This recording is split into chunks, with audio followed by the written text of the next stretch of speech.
Hi, I'm Jamie Meiselman of Westfield. I am the co-lead of the Union County chapter of Jorba with Andrew. Tonight I just want to highlight on the recommendations of the current trail master plan specific to the decommissioning and realignment and construction of new trails. There's been a little bit of discussion of decommissioning trails. In the plan, CME earmarks multiple miles of trails to be closed and returned to their natural state. IMBA and the U.S. Forest Service guidelines for sustainable trail design recommend closure and rerouting of trails for a variety of reasons, including grades that are too steep, flood-prone areas, and avoidance of sensitive habitats. As CME engineers continue their analysis of a sustainable bike trail in Watchung Reservation, we trust this analysis will include a detailed plan of the existing trails selected for closure.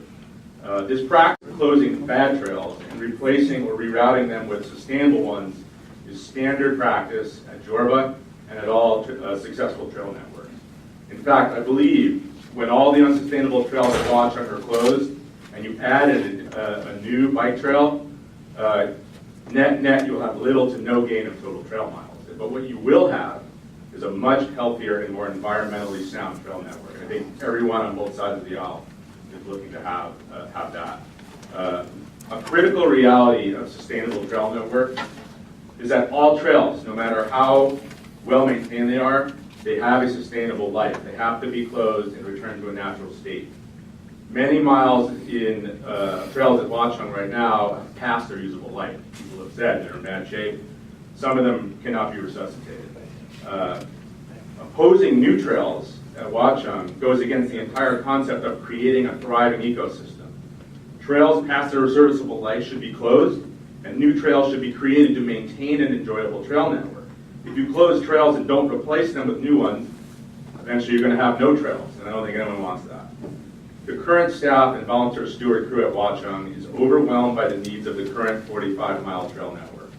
However, welcoming Jorba's well-trained, well-established volunteer maintenance crew affords you a resource that has proven invaluable in relieving the labor burden and the maintenance budgets of trail networks throughout New Jersey. One thing we can all agree on is that the network of sustainably built trails is critical to ensuring the future health of Watchung Reservation.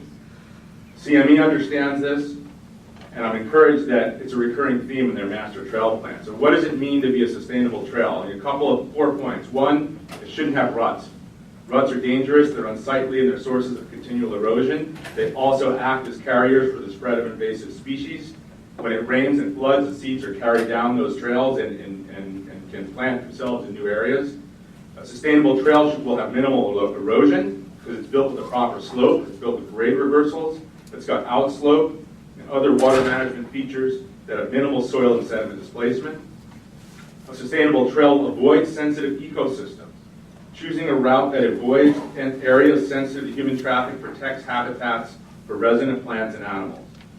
And the most important thing is that a sustainable trail has strong maintenance resources. If you add the bike user group, the Jorba crew, to the reservation, it ensures this trail network will have the man and woman power resources it needs to be maintained regularly. I've heard many objectors to the bike trails claim that more studies and more research needs to be done. Such studies would prove to be redundant. Over the past few decades, hundreds if not thousands of studies and tests have been performed by government agencies, universities, and private organizations. The result of these studies have yielded universally accepted trail building and maintenance procedures. We know a lot more now than we knew when the current trails at Watchung were built. The Trails Master Plan already includes a detailed environmental assessment of both the impacts and suitability of the reservation for bikes. This includes inventory analysis of existing habitats, soils, and geologic features. The criteria for creating a sustainable trail network for all user groups has already been met at Watchung Reservation. At this stage, the devil is really in the details. We hope CME can focus on precise routing and creation of a sustainable trail network. This happens inch by inch with boots on the ground and with qualified environmental engineers. We are optimistic that CME can set the guidelines for development of a healthy trail network that all user groups can take pride and ownership in. If you remember, Thank you. One thing I say, your time is up. I'm sorry. Thank you. Finish that for me.